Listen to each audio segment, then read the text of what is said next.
In this example, we've got a number of instructions. What you'll see is we've got some basic inputs, how much we sell each year of the units.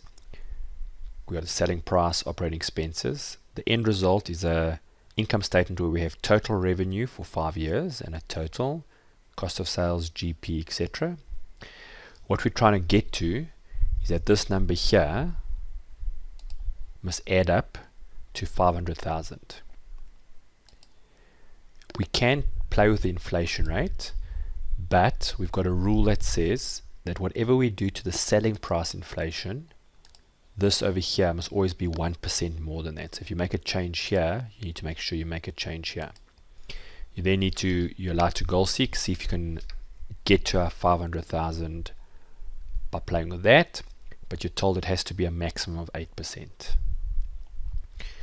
You then need to check, because we're told that year 1 and 2's units sold, they must stay the same, because we're pretty sure that's how much it's going to be. But then we want to set up so that you can change all of these in a curve. So we want to add the same percentage to all of them and see what needs to happen to these to get to the 500,000.